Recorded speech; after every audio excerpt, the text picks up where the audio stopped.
terjadilah semacam perjanjian di antara keduanya, semacam konsensus perdamaian. Jejak-jejak konsensus itu kemudian diabadikan di dalam satu panji atau satu pusaka yang masih tersimpan di Kahedupa. Bendera Kahedupa atau Tombi Mosega dikibarkan, maka bendera ini mesti diturunkan. Tombi Syafikat tidak boleh berkibar ketika Tombi Mosega ini dikibarkan.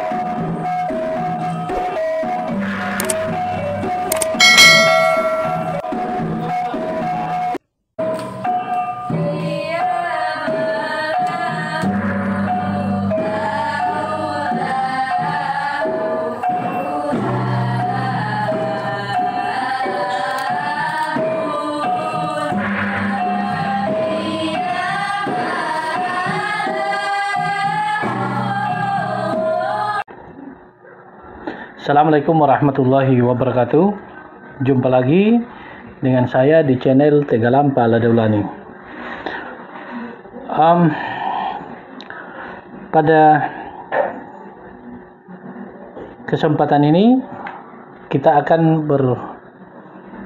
bercerita tentang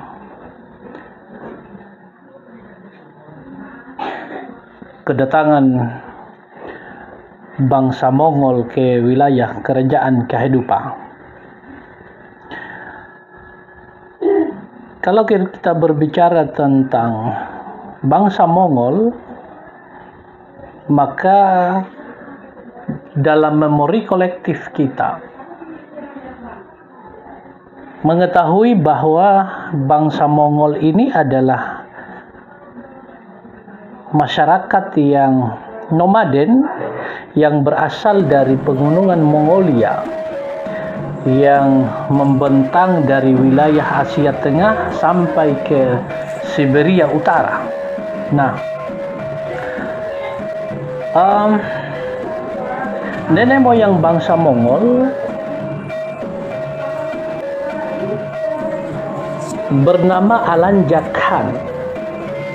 Kemudian Alanjak Khan memiliki dua putra, yaitu Mongol dan Tartar. Nah, dari kedua orang inilah yang melahirkan 12 bangsa Mongol, suku-suku Mongol, dan dalam kurun waktu yang sangat lama bangsa Mongol ini bertahan dengan cara-cara berburu, kemudian menjalani pola kehidupan yang berpindah-pindah dengan mendirikan kemah-kemah. Mongol juga dikenal sebagai suku pengembara. Nah, sebagai suku-suku yang nomaden, maka perilaku bangsa Mongol ini identik dengan orang-orang yang berwatak kasar, kemudian berani, suka menghadang maut. Namun satu keunikan bangsa Mongol ini sangat patuh dan taat kepada pemimpin-pemimpin mereka. Nah, bangsa Mongol juga sebagai hasanah kehidupan bangsa-bangsa di dunia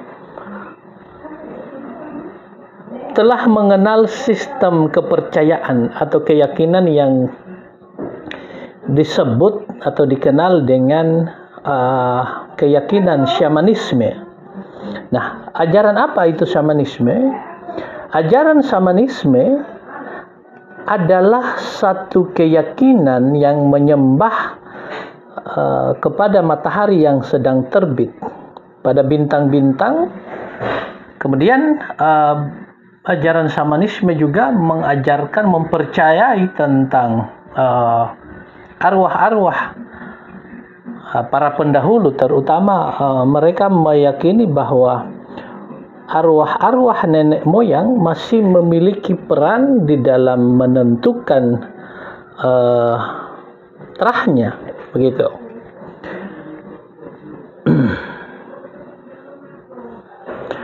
Salah satu kebiasaan bangsa Mongol yang identik dengan wilayah-wilayah yang mereka kunjungi adalah berinteraksi dengan arwah-arwah ini, arwah-arwah nenek moyang, sesembahan mereka, dengan menggunakan sesajen. Nah, itu ya, menggunakan sesajen, kemudian ritual-ritual penyembahan yang sudah familiar dengan alat-alat musik, alat-alat tertentu di dalam prosesi atau ritual penyembahan mereka. Nah, ada yang unik dalam salah satu keyakinan bangsa Mongol bahwa wanita atau perempuan merupakan media yang paling baik yang digunakan untuk berkomunikasi dengan arwah-arwah para leluhur. Nah, kemudian di masa-masa Mongol mengalami kemajuan yang besar, itu baru dimulai pada masa di era Genghis Khan atau bernama lain Temujin. Nah, karena pada masa Genghis Khan mampu menyatukan 13 ya, atau 12 atau 13 kelompok dari seluruh suku-suku Mongolia. Nah, ketika Genghis Khan cukup lama memimpin suku-suku Mongol dalam yang telah disatukan Mongolia Raya, kemudian memperkuat pasukannya selama 30 tahun. Nah, ketika mereka kuat di angkatan perang, mereka mulai melirik wilayah-wilayah besar untuk diinvasi, untuk mulai mencari tanah air, daerah taklukan. Nah, maka pertama kali sasaran serangan mereka itu kan diarahkan pada dimulai dari daratan Cina, yang pada akhirnya kerajaan Cina itu berhasil ditaklukkan oleh pasukan Mongol di bawah pimpinan Genghis Khan. Itu kan pada tahun 1215 Masehi. Itu menurut Najamuddin Muhammad di dalam bukunya Genghis Khan sampai pengembala dan penakluk dunia. Nah, ketika Mongol menguasai kerajaan Cina, maka terus melakukan perluasan wilayah-wilayah, mengekspansi wilayah-wilayah untuk memperluas wilayah kekuasaannya. Nah, pesat invasi itu kan di sejarah-sejarah bangsa Mongol, perluasan wilayah, ekspansi besar-besaran kan dilakukan pada masa pemerintahan Hulagu Khan, ya, sampai masuk kepada wilayah Abbasiyah, di wilayah Baghdad sebagai sentral pemerintahan Abbasiyah, ya, di masa pemerintahan kepemimpinan Khalifah Al-Mutashim II, yang memang pada tahun 1258 Mongol juga kan pada akhirnya berhasil meluluh lantangkan wilayah Baghdad, ya, yang merupakan sentral dari peradaban umat Islam atau sentral kepemimpinan Bani Abbasiyah. Ini juga berhasil. Nah, ketika berhasil menaklukkan wilayah Baghdad, kemudian memperkuat penguasaan Mongol di sana, kan bangsa Mongol terus menginvasi wilayah-wilayah, kemudian masuk ke wilayah Syria dan wilayah Mesir, menyeberangi sungai Eufrat, dan pada akhirnya menaklukkan juga wilayah Nablus dan wilayah Gaza. Nah, ketika mereka sampai di Syria, ingin terus bergerak sampai ke wilayah Mesir, ya, yang saat itu telah berdiri dinasti Mamluk, ya, di bawah kepemimpinan Sultan Syarifuddin Qutuz, ya. Nah, maka bangsa Mongol menghadapi beberapa rintangan karena dinasti Mamluk melakukan perlawanan yang keras terhadap kependudukan, upaya invasi yang dilakukan oleh Mongol. Nah, sehingga pada sekitar tahun 1260-an kan kita kenal ada perang antara Mongol dan dinasti Mamluk yang kita kenal dengan perang Ain Jalut atau perang Ainun Jalut. Nah, dalam perang ini para antropolog, para peneliti yang menelusuri tentang jejak-jejak Mongol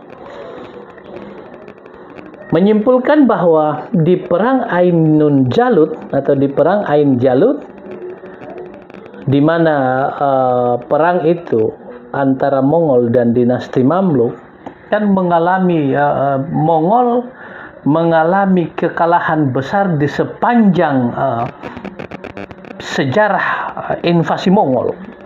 Nah, sehingga memang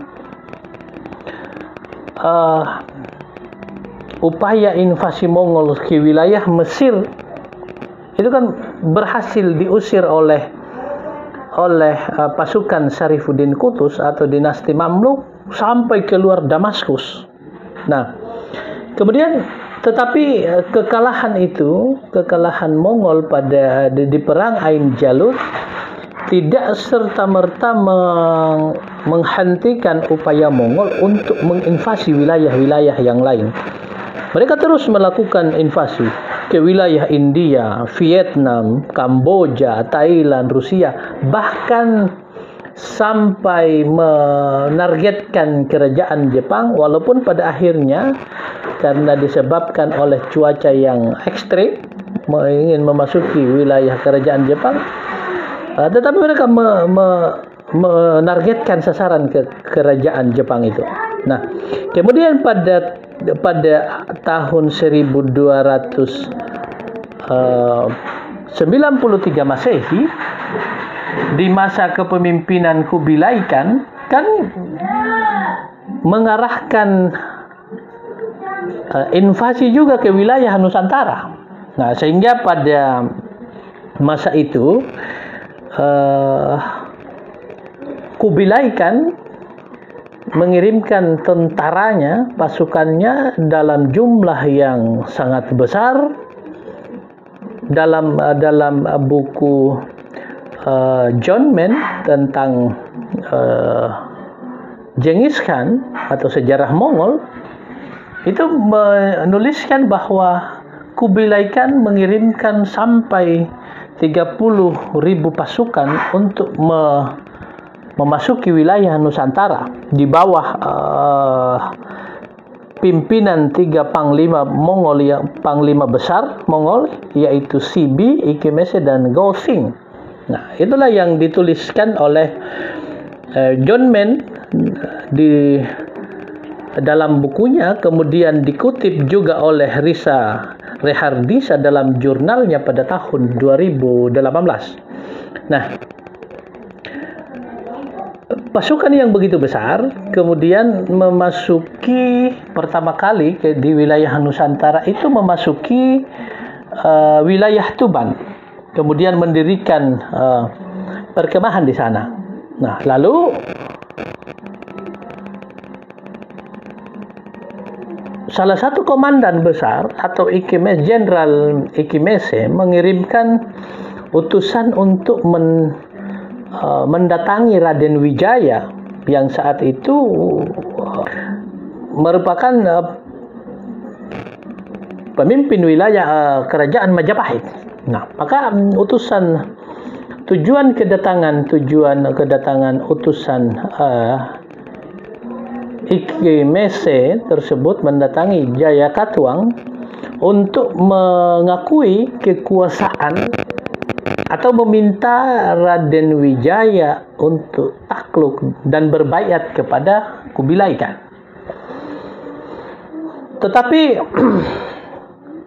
posisi Raden Wijaya yang saat itu telah sementara berselisih, bermusuhan dengan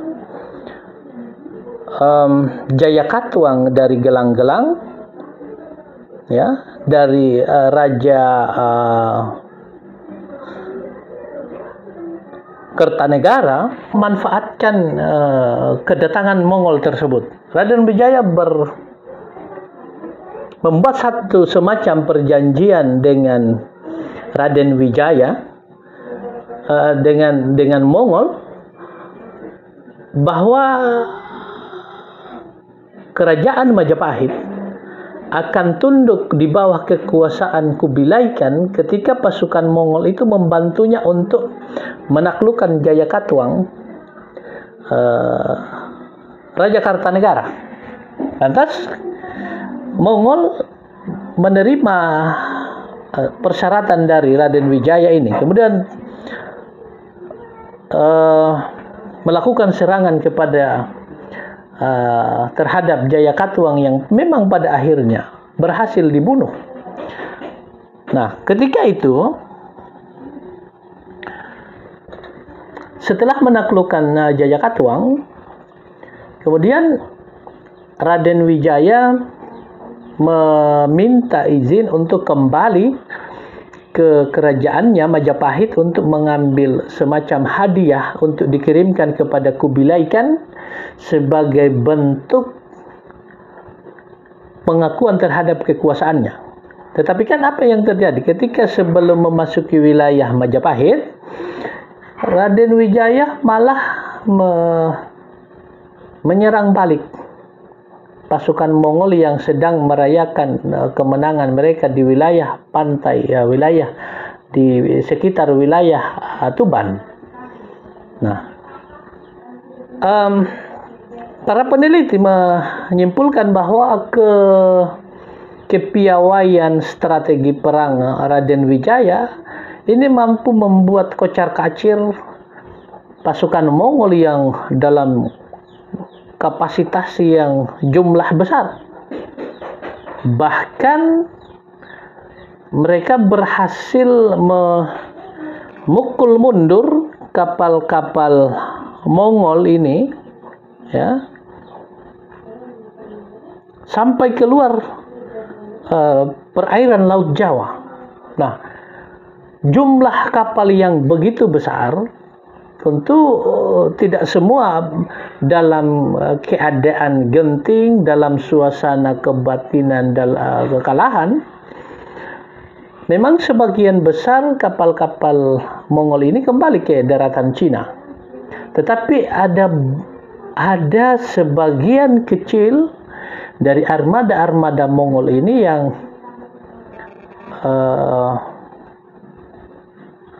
kesasar, ya, terlunta-lunta di perairan Nusantara.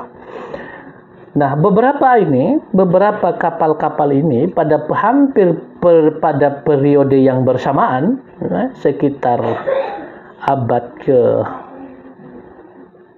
sekitar tahun 1350-an, ya, abad ke-12 akhir atau abad ke-13, ya. Ini kan kalau kita merujuk kepada buku-buku sejarah Buton, juga ada kelompok kecil bangsa Mongol yang sampai ke wilayah Buton.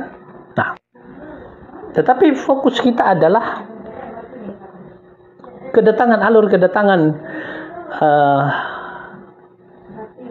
orang-orang Mongol ke wilayah Kehidupa. Nah, pada periode ini telah sampai juga secara tidak kebetulan bagian dari armada kapal yang dikirimkan oleh Kubilai Khan ini kan melintasi wilayah kerajaan Kehidupa. Di beberapa literatur yang ada dan beberapa penuturan lisan itu menjelaskan bahwa beberapa armada kapal Cina, Mongol, ya, ini sampai secara tidak kebetulan melintasi wilayah Kehidupan di bagian wilayah Saru-Saru. Ada sumber penuturan lisan yang mengatakan begini, bahwa nama komandan prajurit Mongol yang sampai ke Kehidupan saat itu adalah Laksamana Chongha dengan istrinya bernama Kunfi. Ya.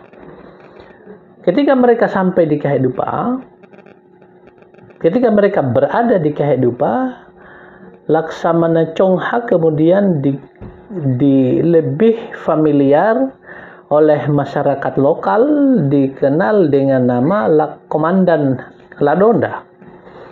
Nah, sedangkan istrinya lebih dikenal dengan nama Warumpi. Nah, pertama kali alur kedatangan mereka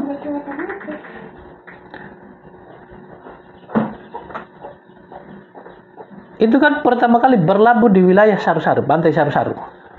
Nah, kemudian membangun perkemahan, kemudian mulai mempelajari wilayah-wilayah sekitar.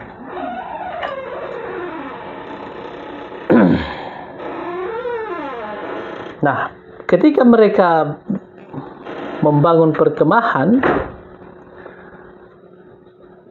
mulai menginvasi wilayah-wilayah sekitar. Dan memang mengalahkan beberapa kakado yang ditugaskan untuk menjaga wilayah-wilayah tersebut.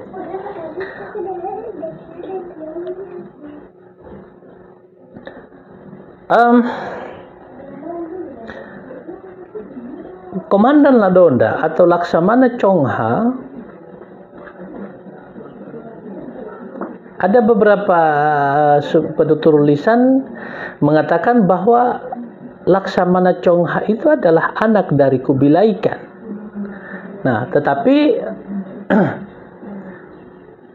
kalau menurut John Mann di dalam bukunya yang berjudul Kubilai Khan, Legenda Sang Penguasa Terbesar dalam Sejarah, menjelaskan bahwa anak Kubilai Khan itu ada 5 orang. Nah, yang pertama ada Genjin, kemudian Jenguk Khan, kemudian Togok Khan, kemudian Kugucu Khan, dan Nanjianjeng. Nah, jadi kalau kita sandingkan dengan buku John Mann, tentu ini menjewantahkan sumber-sumber yang ada di Kehidupan.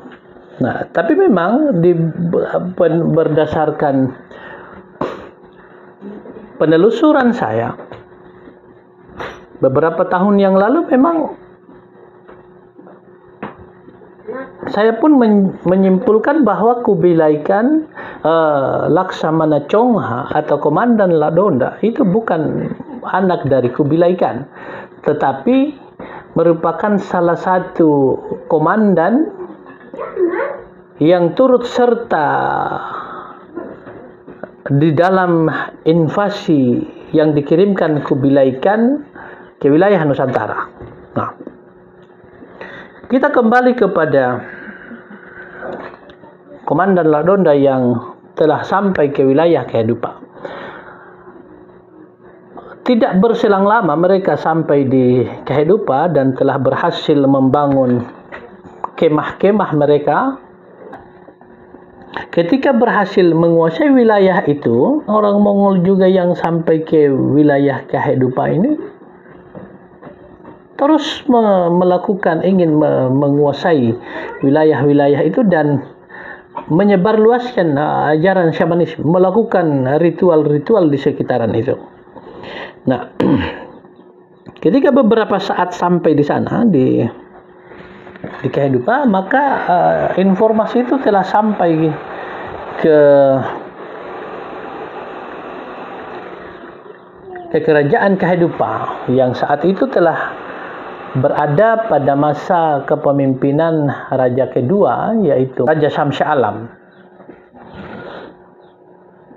Mendengar informasi bahwa wilayah Saru-Saru telah dikuasai oleh pasukan Mongol. Nah, kemudian Raja Kehidupa melakukan serangan terhadap Komandan Ladonda dan pasukannya untuk merebut kembali wilayah kedaulatannya. Yang memang pada akhirnya dengan walaupun Komandan Ladonda beserta prajuritnya memiliki perlengkapan perang yang lengkap, memiliki prajurit-prajurit yang memang terlatih tetapi pada akhirnya berhasil dikalahkan oleh Raja Kehidupa. Nah, tetapi ada semacam kekhawatiran yang muncul dari Raja Kehidupa bahwa jangan sampai di kemudian hari Komandan Ladonda ini akan memberontak kembali, sehingga terjadilah semacam perjanjian di antara keduanya, semacam konsensus perdamaian antara Raja Kehidupa dan Komandan Ladonda. Jejak-jejak konsensus itu kemudian diabadikan di dalam satu panji atau satu pusaka yang masih tersimpan di Kehidupa, yang dikenal dengan Tombi Safika atau Tombi Ladonda atau Tombi Makuri. Namun bendera ini atau Tombi Safika ini hanya bisa dikibarkan di wilayah yang pernah dikuasai oleh Mongol. Ketika bendera Kehidupa atau Tombi Mosega dikibarkan, maka bendera ini mesti diturunkan. Tidak boleh berkibar, Tombi Safika tidak boleh berkibar ketika Tombi Mosega ini dikibarkan.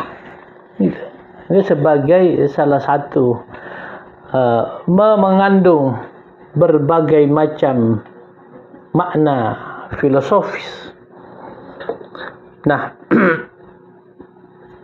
setelah terjadi konsensus, Ladonda sudah dianggap sebagai bagian dari kerajaan Kehidupa yang memang pada akhirnya anak Ladonda ini menikah dengan anak Raja Kehidupa. Ada beberapa penutur lisan yang mengatakan bahwa kedatangan Ladonda ke Kehidupa itu merupakan utusan Kubilai Khan untuk menjalin silaturahim bersama 12 kerajaan bangsa-bangsa di dunia dengan kerajaan Kehidupa. Tetapi kalau kita merujuk pada sifat-sifat bangsa Mongol pada periode ini, rasa-rasanya ini menjadi sesuatu yang mustahil, karena memang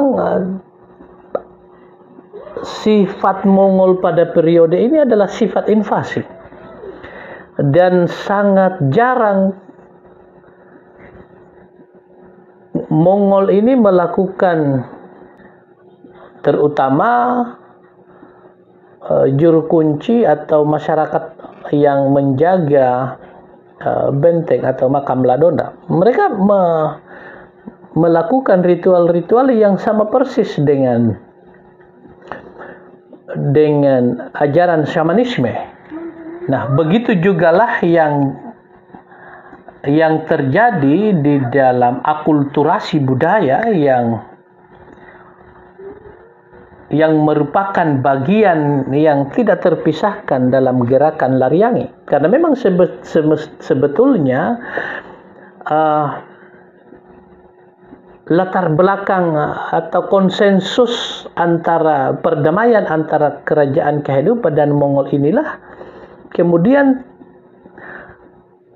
baru bibit-bibit penciptaan Laryangi dalam wujud perpaduan gerakan, tari, syair, kemudian kostum yang wujudnya seperti yang kita saksikan hari ini. Itu memang kan yang menciptakannya adalah Ladonda atau orang-orang Mongol. Nah, karena mulanya memang Laryangi di dalam masyarakat Kehidupan itu kan hanya berbentuk syair yang dinyanyikan tanpa iringan musik. Nah, jadi memang Laryangi dalam wujud perpaduan gerakan, syair, iringan musik, dan simbol-simbol yang digunakan khas oleh penarinya. Ini kan yang ciptakan orang Mongol, Ladonda itu tadi, sehingga terjadi akulturasi budaya di dalam secara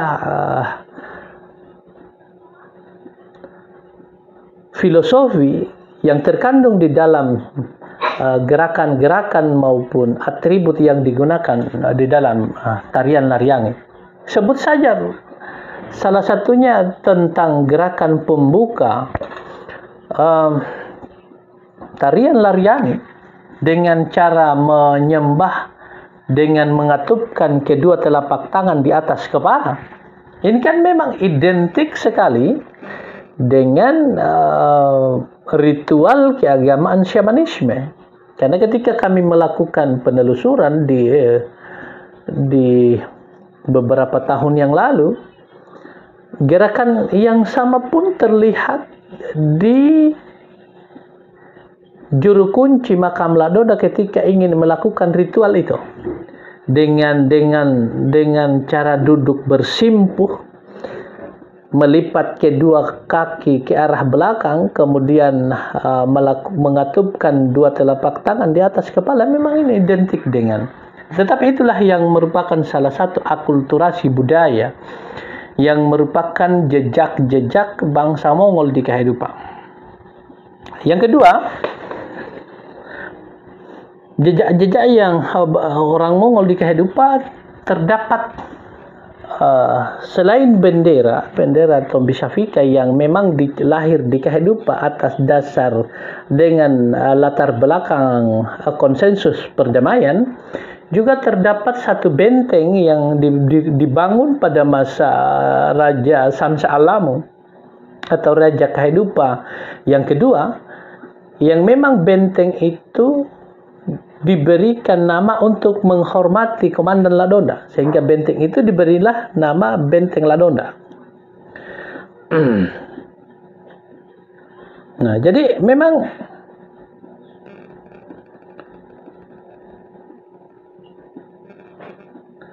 keberadaan bangsa Mongol yang telah berinteraksi dengan orang-orang Kehidupan memang sampai hari ini masih bisa kita temukan. Nah, kemudian ketika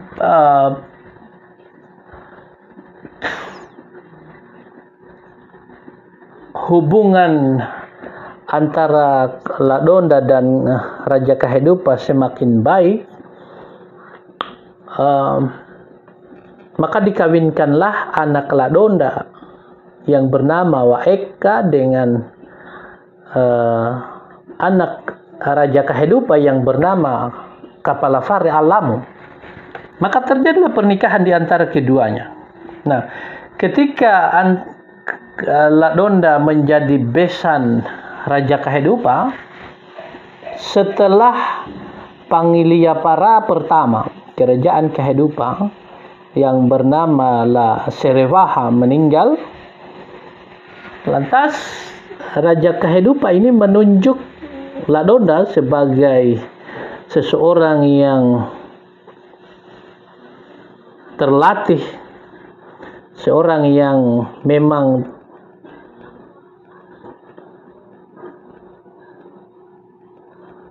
memiliki pengalaman dan pengetahuan yang cukup banyak di